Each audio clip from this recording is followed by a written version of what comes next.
Vamos a estar compartiendo un tema, un texto muy conocido que se encuentra en el Evangelio de Marcos, capítulo número 11. Vamos a estar leyendo del verso 15 al 19. Evangelio de Marcos, capítulo número 11. Vamos a estar leyendo del versículo 15 al versículo 19.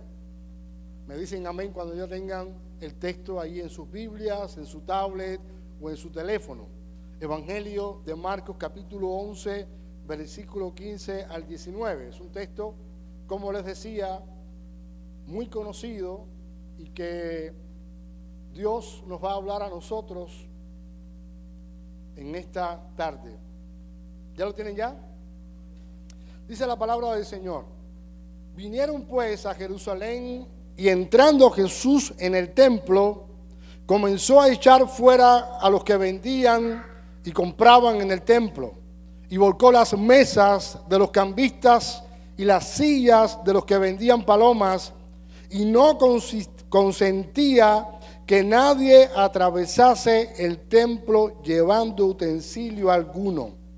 Y les enseñaba diciendo: no está escrito, mi casa será llamada casa de oración para todas las naciones, mas vosotros la habéis hecho cueva de ladrones.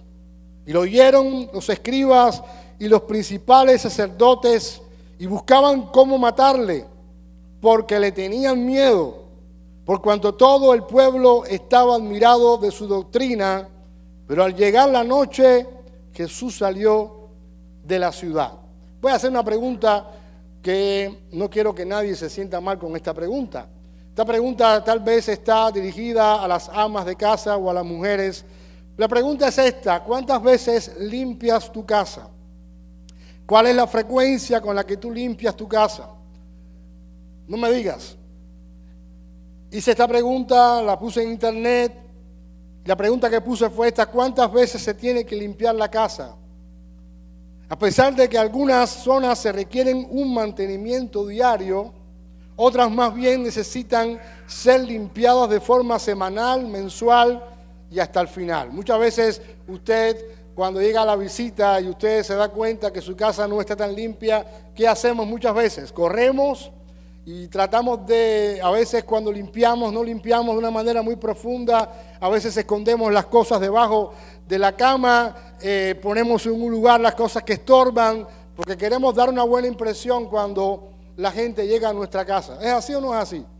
Ahora, el Señor lo primero que hace cuando entra a Jerusalén es visitar su casa, la casa de su Padre. Él llega al templo y él se encuentra que cuando él llega al templo se encuentra una casa sucia, llena de corrupción y pecado. Eso es lo que se encuentra Jesús cuando llega a la casa de su Padre. Quiero compartir tres ideas centrales o principales que pude captar cuando estaba leyendo el texto. Y la primera idea es esta: Jesús expone el pecado de los líderes religiosos. Voy a explicar un poco por qué es que Jesús llega, y es que tal vez es la única vez que usted va a encontrar a Jesús con ira. Jesús comienza a botar a todo el mundo de ahí, comienza a virar las mesas. Y Jesús, cuando hace esto, está exponiendo el pecado de los líderes religiosos. Y te voy a explicar en qué consistía. Los líderes religiosos tenían la responsabilidad de recordar las verdades de Dios al pueblo. Sin embargo, terminaron corrompiendo y profanando este lugar de adoración y reconciliación. Los sacerdotes eran dueños de la mayoría de los puestos de venta. La gente iba a ofrecer su sacrificio, y para ofrecerle el sacrificio la gente iba y compraba en el mismo templo, en una parte que le llamaban la parte de los gentiles, para que al comprar ese animal, esa paloma por ejemplo, ellos pudieran ofrecer un sacrificio al Señor. Pero la mayoría de los dueños de estos puestos de venta eran los propios sacerdotes. Y los puestos que no eran suyos tenían que pagarles un impuesto.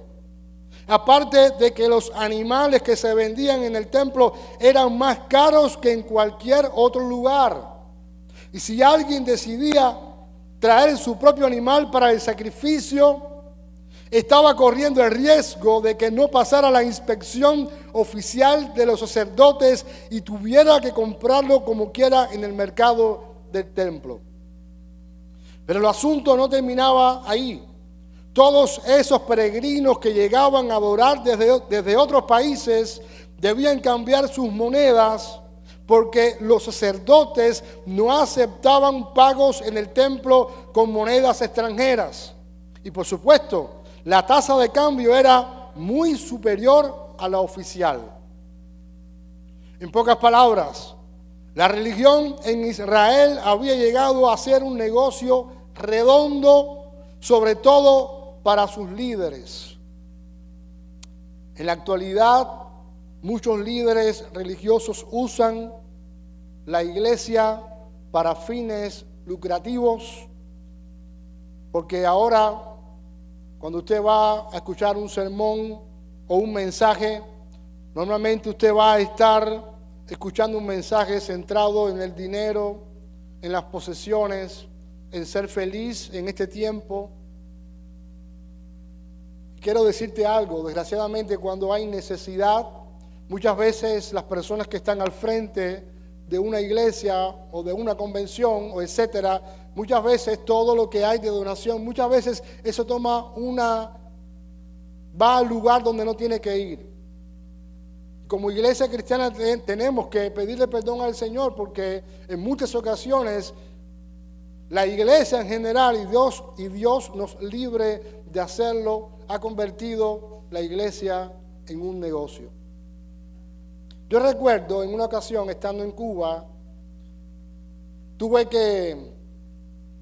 estoy exponiendo el pecado de la iglesia, ¿ok? No de esta iglesia, pero sí de la iglesia en general. En una ocasión yo tenía que esperar a unos extranjeros que venían por un aeropuerto. Y estos extranjeros traían cosas para ciertas personas en una iglesia. Mi razón de ir a esperar a estos hermanos en el aeropuerto era, bueno, yo los voy a llevar a la iglesia, los voy a acomodar. Pero cuando yo estaba allí, yo no entendía por qué no me estaban dando toda la información que yo tal vez necesitaba, no la necesitaba. Cuando ellos llegaron con maletas y maletas de cosas. Y ahí se me prendió la luz. Yo dije, wow, es que esto no me dieron la información porque no querían que yo supiera que esta gente venían con cosas y estas cosas tenían nombres. Algo que a mí, en lo particular, no me interesaba. Pero yo dije algo, en Venezuela serían los malandros, si los delincuentes, en Cuba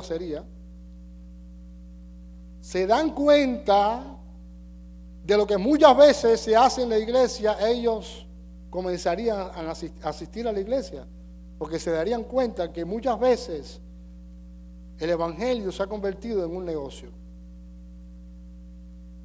Yo no sé si tú viniste a buscar una palabra de parte del Señor, yo creo que al final viene una palabra de parte tuya, pero tenemos que decir la verdad. No, si has venido pensando que la iglesia, desgraciadamente, y no está pasando en nuestra iglesia, aclaro, pero sí en la iglesia en general, muchas veces el evangelio se ha convertido en un negocio. Hay algo que quiero también dejarte saber, la iglesia no es una empresa. No podemos administrar la iglesia como si la iglesia fuera una empresa. El gobierno nos ve de una manera en la que muchas veces nosotros, cuando nos dejamos influenciar por el sistema, muchas veces nosotros nos acomodamos a cómo nos ve el gobierno y no a lo que enseña la palabra del Señor. La iglesia es el cuerpo de Cristo. Voy a contar algo más. El otro día fui con un hermano de aquí de la iglesia a buscar una donación para la iglesia. Supuestamente pagábamos una cantidad de dinero y cuando llegamos a ese lugar, todo lo que había en ese lugar no servía para nada. Hay personas que están lucrando con el evangelio y estas personas tendrán que dar cuenta un día delante del Señor. La iglesia no es un lugar donde hacemos negocios. No lucramos con la iglesia, porque la iglesia es el cuerpo de Cristo. Ahora, esto nos lleva también, me puso a pensar, y antes, versículo 18 dice, y lo oyeron los escribas, oyeron a Jesús cuando Jesús entró, y lo oyeron los escribas y los principales sacerdotes y buscaban cómo matarle, porque le tenían miedo, por cuanto todo el pueblo estaba admirado de su doctrina.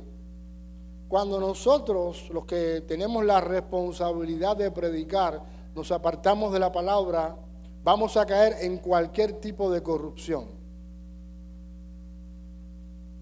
Los sacerdotes y los escribas querían matar a Jesús porque Jesús, cuando predicaba, tenía la autoridad que ellos habían perdido.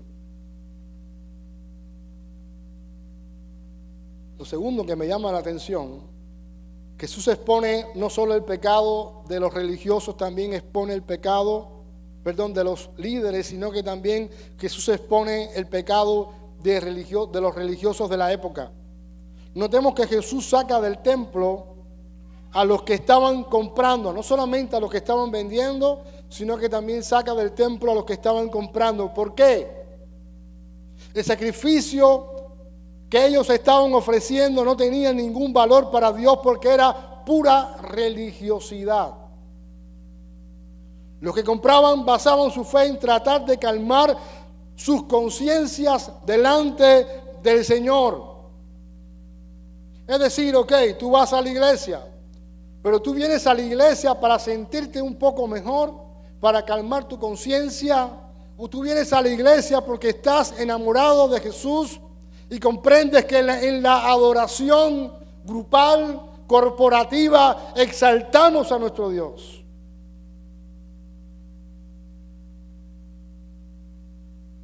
Muchas personas escogen el camino de la religiosidad en vez de escoger a Cristo. Estas personas que iban al templo tenían que darse cuenta de todo lo que ocurría en ese lugar. Cuando uno se da cuenta que Dios no está en el lugar o cuando Dios no está en el asunto, lo que uno tiene que hacer es irse de ese lugar. No solamente es responsable el que predica mal, también es responsable el que escucha. Si tú vas a un lugar y no están predicando la palabra, levántate y vete. Si estás teniendo relaciones con personas que no están invocando al Señor, que están trayendo pecado a tu vida, apártate. Algo importante,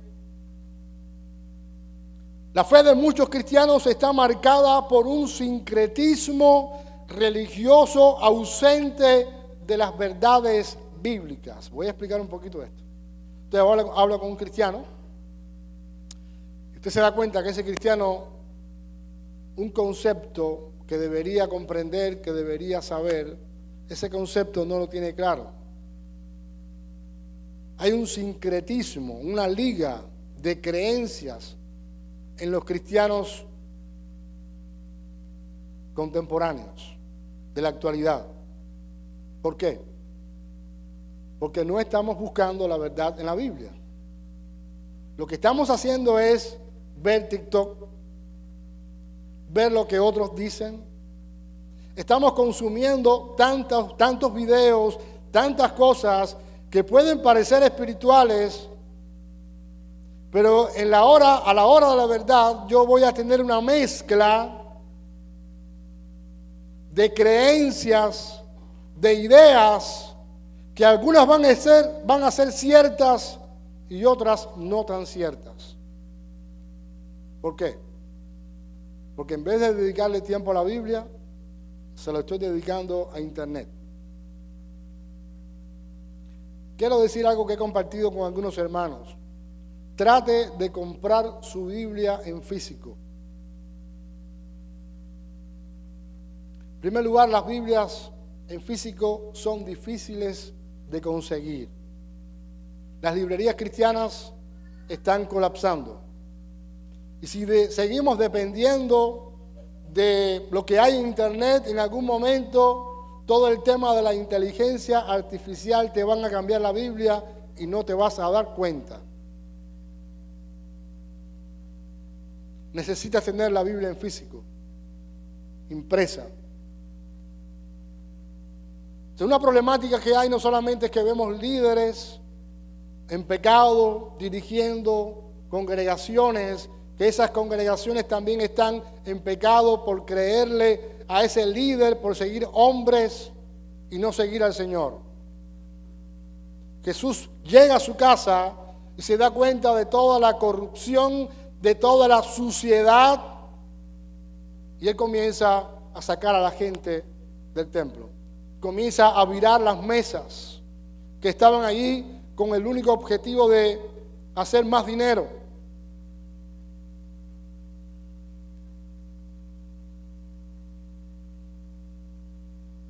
La palabra de Dios no puede ser sustituida por ningún predicador de turno. El cristiano actual conoce la Biblia por lo que otros dicen.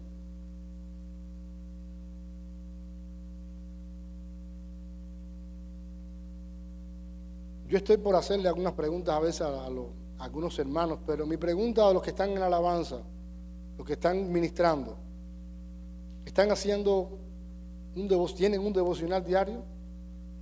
¿Están buscando al Señor diariamente? Los que están ministrando aquí, ¿lo están haciendo?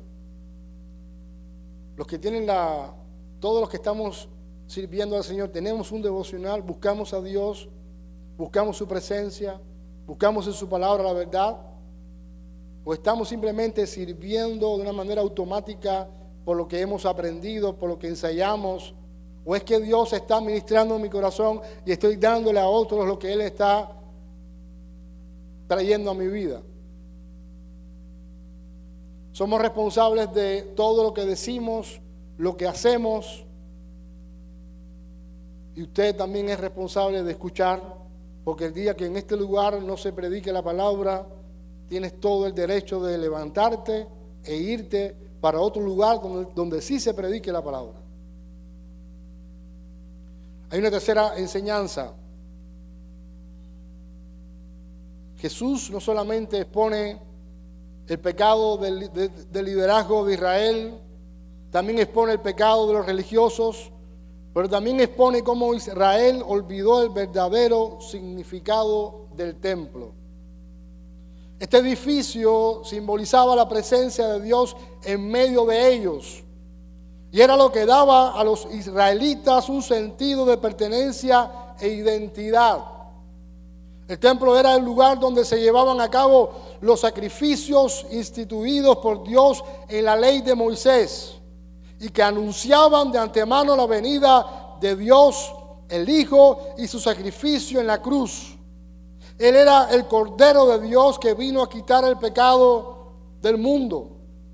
Por esta razón, mientras Jesús está ahí, dice, y les enseñaba diciendo, no está escrito, mi casa será llamada casa de oración para todas las naciones, mas vosotros la habéis hecho cueva de ladrones.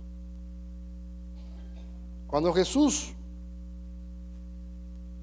menciona esta frase, Jesús está mencionando un texto que se encuentra en el libro del profeta Isaías, capítulo 56, versículo 7. Dice el profeta Isaías, los llevaré a mi monte santo de Jerusalén, y los llenaré de alegría en mi casa de oración. Aceptaré sus ofrendas quemadas y sus sacrificios, Porque mi templo será llamado casa de oración para todas las naciones. ¿Ha olvidado la iglesia contemporánea la misión que el Señor le dejó? Sí la ha olvidado. Hace un tiempo atrás estaba compartiendo, no sé si predicando en una clase, que he tenido la posibilidad de predicar desde el año 2012 en más de 100 iglesias, en Colombia, Cuba, Dominicana, en Panamá. Y cada vez que íbamos a llevar la enseñanza sobre las misiones transculturales, por supuesto venían pocas personas, muy pocas personas interesadas en predicar el Evangelio. Y cuando una iglesia no tiene interés en predicar el Evangelio, es porque esa iglesia ha perdido el primer amor. Cuando una iglesia no está interesada en predicar el Evangelio y no comprende que hay una persona que está perdida y que esa persona está perdida y que el Señor nos ha enviado, nos ha dado una gran comisión, nos ha dado una misión de ir por el perdido. Cuando la iglesia no hace eso, es porque la iglesia se ha convertido en un club, se ha convertido en una cueva de ladrones. Es triste, pero es así. Yo he entrado a iglesias donde tú no sientes el Espíritu Santo.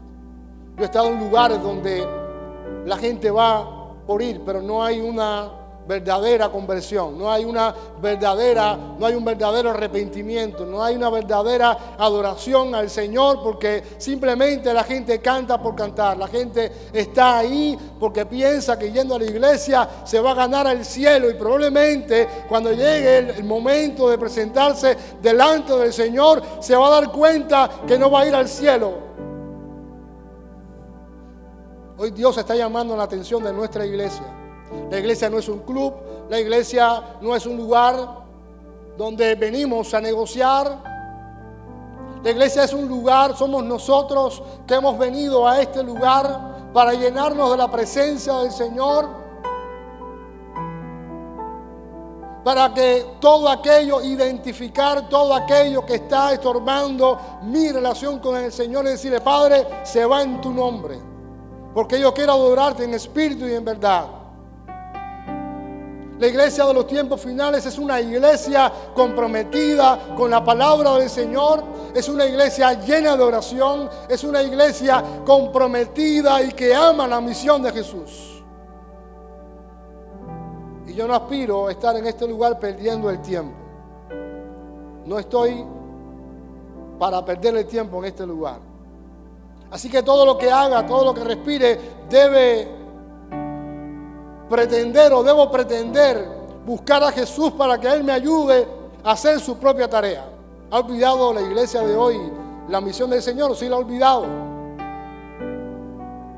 Triste ver cuando alguien se levanta en una congregación diciendo que tiene un llamado de parte del Señor para predicar, y como el mismo pastor no hace caso porque le interesa más engordar que crecer. Y los que llevan tiempo en el Evangelio saben lo que estoy hablando. Y si viniste por primera vez, no importa, necesitas escuchar la verdad del Evangelio sobre el tema de la iglesia. No estamos para perder el tiempo, no estamos para estar viviendo una vida religiosa, estamos para morir en este mundo por la causa de Jesús. ¿Estás dispuesto? ¿Ha perdido la iglesia la misión, el enfoque de la misión? Sí, la perdió. Perdió Israel en ese tiempo. Olvidó la promesa hecha a Abraham. Génesis capítulo 12, versículo del 1 al 3. El Señor le dice a Abraham, y en Abraham comienza la nación de Israel. De ti van a nacer una nación, te voy a bendecir, y en ti serán benditas todas las familias de la tierra. No sé si te has dado cuenta, pero eso es la gran comisión. La misma gran comisión que leemos en Mateo capítulo 28 del 18 al 20. Olvidó Israel la gran comisión, lo olvidó. Habían convertido el templo donde debía estar la presencia del Señor, la había convertido en una cueva de ladrones. leyendo el mismo texto que Jesús menciona en Isaías capítulo 56, versículo 7. Lo voy a leer otra vez. Me encantó. Escucha, dice el Señor, Isaías 56, 7. Los llevaré a mi monte santo de Jerusalén y los llenaré de alegría en mi casa de oración.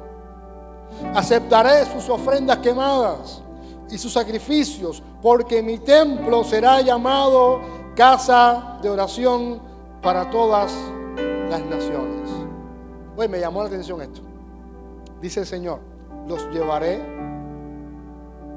los llenaré, les perdonaré sus pecados.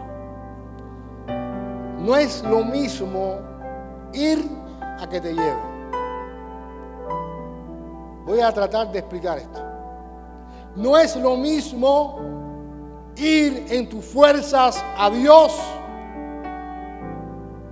a decirle: Señor, te necesito, no puedo, llévame tú. No es lo mismo. No es lo mismo que el propio Dios te lleve a su presencia, te invita a intimar con Él, te llena de su presencia y tú puedas sentir la voz de tu Padre que te dice: te perdono.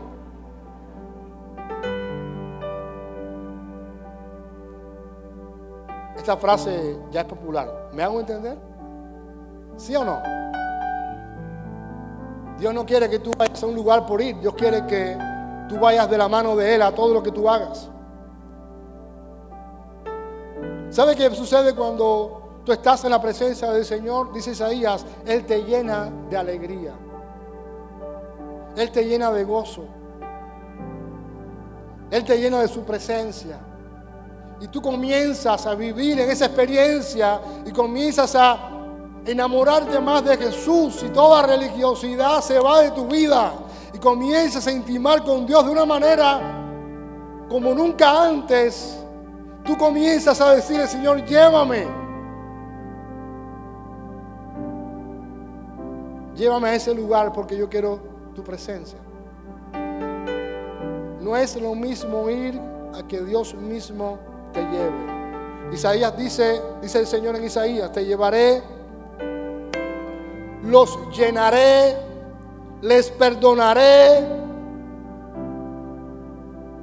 ¿Y sabe qué pasa cuando tú estás lleno de la presencia del Señor? Tú vas a ser un hombre y una mujer llena de oración. Saben que en el pasado, si algo a mí me gusta, siento pasión, es por las misiones transculturales. No estoy preparado, pero estoy dispuesto. Si hay que ir a predicar a un lugar, no importa lo que esté pasando en el lugar, no importa si hay peligro, no importa. Si Dios dice que voy, yo voy. Por mucho tiempo, por estar tan metido haciendo cosas, yo siempre dije: yo no soy un hombre de oración. Muchos años de mi vida yo dije: yo no oro, oran otros por mí, lo mío es ir. Por muchos años yo creí esta mentira de parte del enemigo: yo no soy un hombre de oración. Yo no sé si te sientes un hombre o una mujer de oración, pero más vale que tú y yo seamos hombres y mujeres llenos de oración. La oración le toca a los hermanos del culto de oración, a los intercesores. Ellos oran. No, mi hermano, si tú eres un hijo de Dios, debes estar en el chat de intercesión. Si tú eres un hijo de Dios, tu vida debe estar llena de oración, no de religiosidad. No es lo mismo: Señor, aquí estoy, tú sabes, amén, me fui. No. Porque cuando Dios te lleva a que tú intimes con Él, tú vas a comenzar a orar todo el tiempo. No de una manera religiosa, sino que tú vas a poder experimentar una relación con Dios profunda, donde tú vas a estar conectado y no importa lo que esté pasando a tu alrededor, tú vas a estar sintiendo la presencia del Señor, tú vas a tener el oído atento, porque tú sabes que en cualquier momento, en medio de la oración, en medio de la alabanza, en medio de la alegría, en cualquier momento Dios te va a decir que hagas algo. Tú estás dispuesto para la misión, tú estás conectado con la misión. ¿Me hago entender? Hay gente que espera todo el tiempo. Yo voy a esperar a ver si Dios me llama. No, ya Dios te llamó. Ya Dios te llamó. Solo hace falta que tú vayas delante de la presencia del Señor y le digas: Padre, yo no puedo. Yo te necesito. Perdóname. Comiences a vivir una vida llena de la presencia del Señor. Cuando tú comienzas a vivir una vida llena de la presencia del Señor, te vas a dar cuenta que Él poco a poco va a empezar a quitar muchas cosas que te gustan. Va a empezar a quitar raíces de amargura. Te va a enviar a pedir perdón. Te va a poner en esa disyuntiva de a quién amas más. ¿Amas más a tu familia o me amas más a mí? Y vas a comenzar a experimentar con el Señor una serie de confrontaciones de parte de Él, donde todo el tiempo el Señor te va a decir a quién tú amas más. Y si tienes la valentía de responder y seguir, te vas a dar cuenta que en cualquier momento vas a estar viviendo en la misión que Él ha diseñado para ti. No busques más afuera lo que solamente Jesús te puede dar. No busques más propósito fuera de tu vida. Dios te ha creado con propósito. El propósito eres tú. Si el Señor viniera a este lugar ahora, ¿nos sacaría de aquí?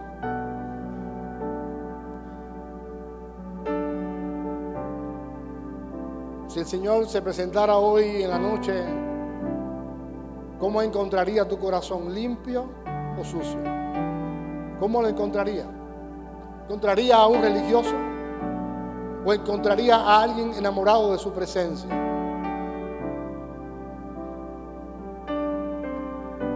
Yo no sé, pero cuando yo estoy en el tiempo de alabanza, yo me siento sucio. Yo me siento indigno.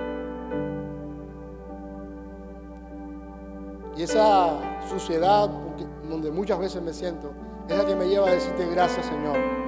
No lo merezco, pero tú me salvaste. No lo merezco, pero tú me has elegido para adorarte.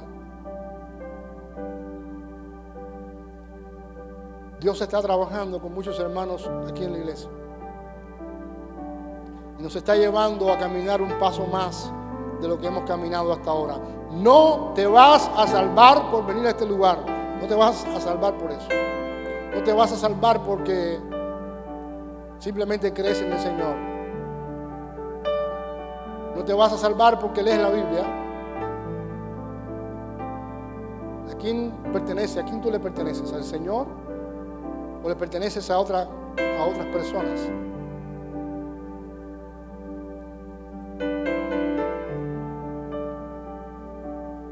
¿Cuán limpia está tu casa? Si Jesús se apareciera ahora, ¿cuán limpia está tu casa?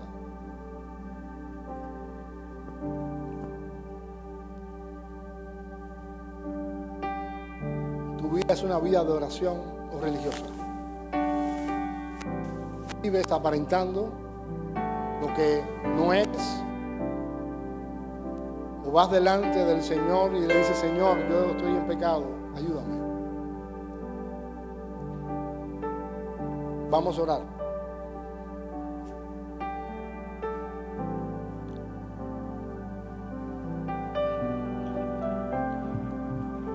Y si Dios está demandando de ti santidad, sin santidad nadie verá al Señor. Si el Señor está demandando de ti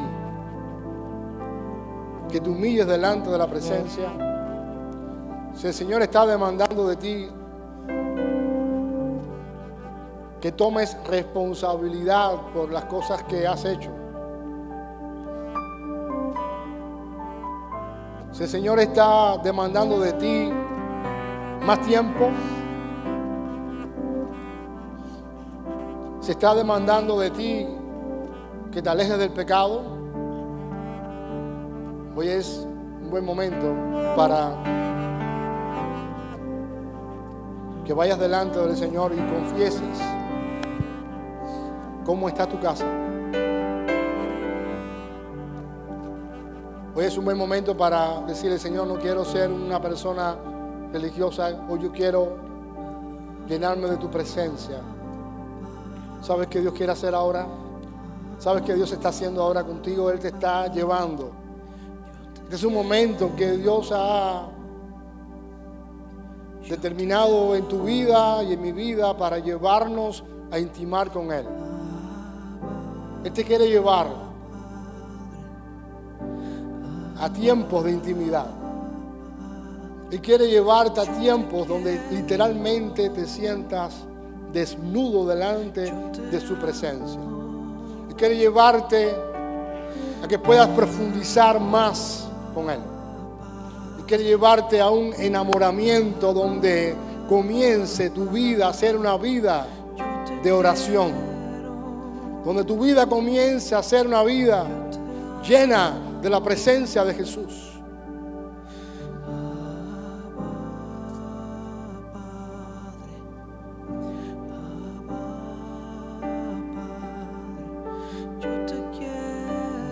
Este es un momento donde debes de aprovechar, ir a Jesús.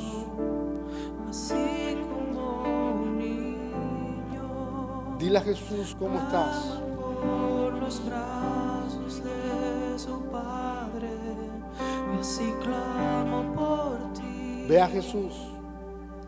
Así clamo por Hoy el Señor quiere así como un niño hacer algo nuevo en ti. balbucea por los brazos de su Padre, así lo hago por ti,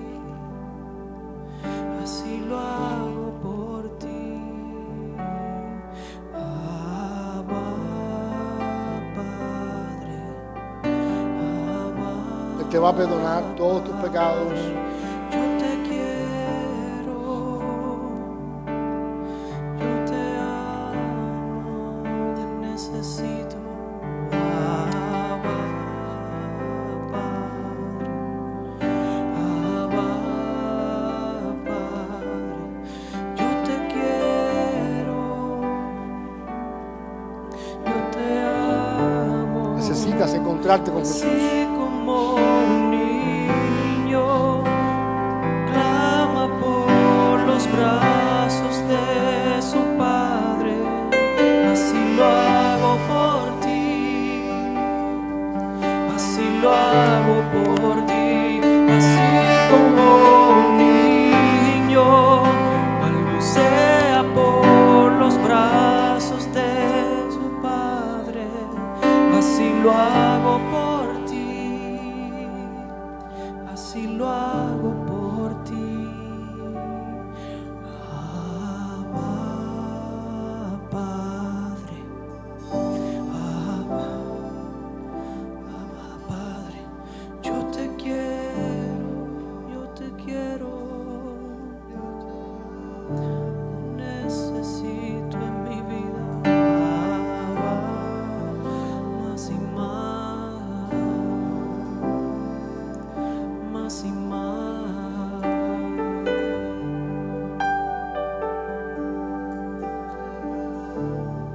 Si en esta tarde el Señor te ha tocado, tú sientes que el Espíritu Santo te ha tocado, y tú entiendes que necesitas rendirte a Jesús, entiendes que necesitas que haya un antes y un después. Tú no tienes fuerzas, tú no sabes cómo va a ser, pero hoy el Señor te está haciendo una invitación. Esa invitación es que te llenes de su presencia. Él te va a perdonar.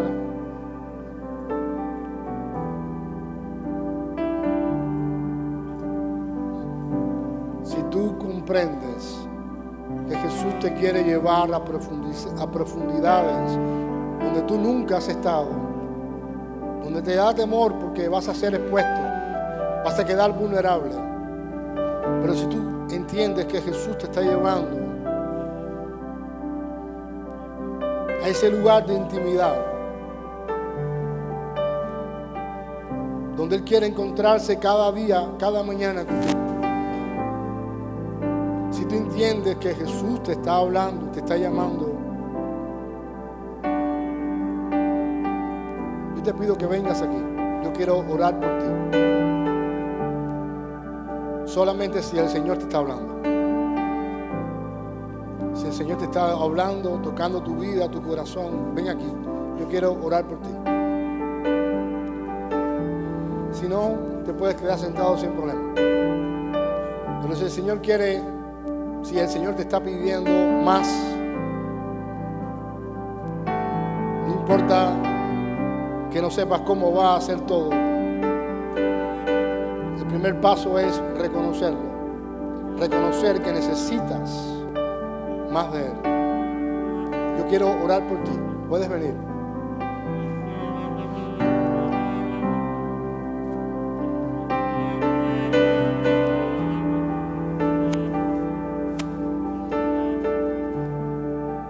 ¿Alguien más?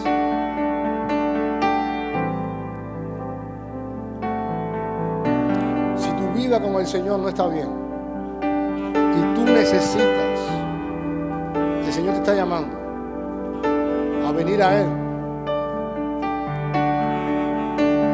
porque Él quiere que haya un antes y un después. Ven, yo quiero orar por ti.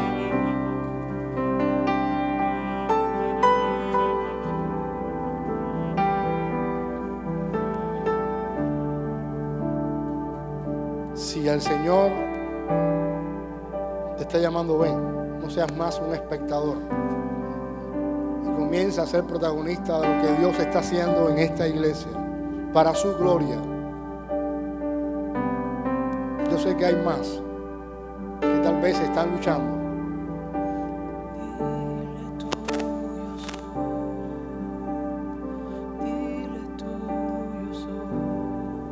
Olvídate de la persona que está a tu lado.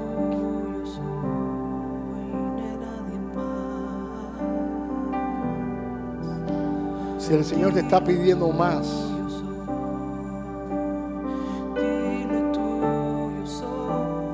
y te has conformado con muy poco, con lo poco que haces cada semana, ven.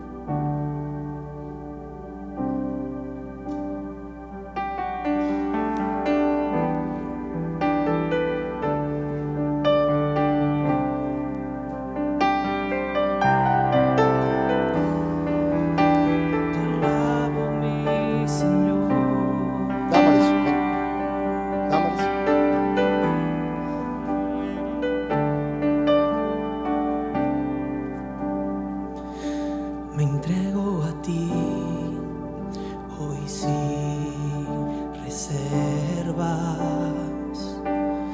todo te doy como lo hiciste tú por mí. Herido en la cruz, me diste vida, en adoración.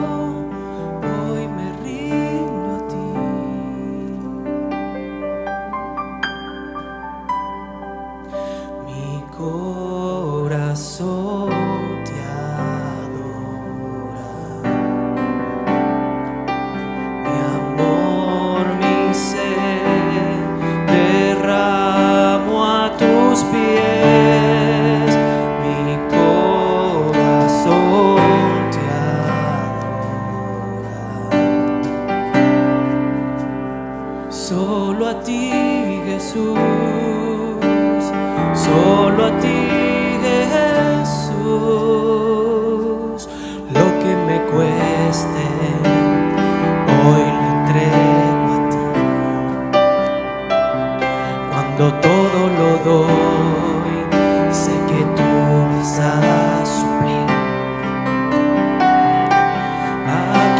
Cristo.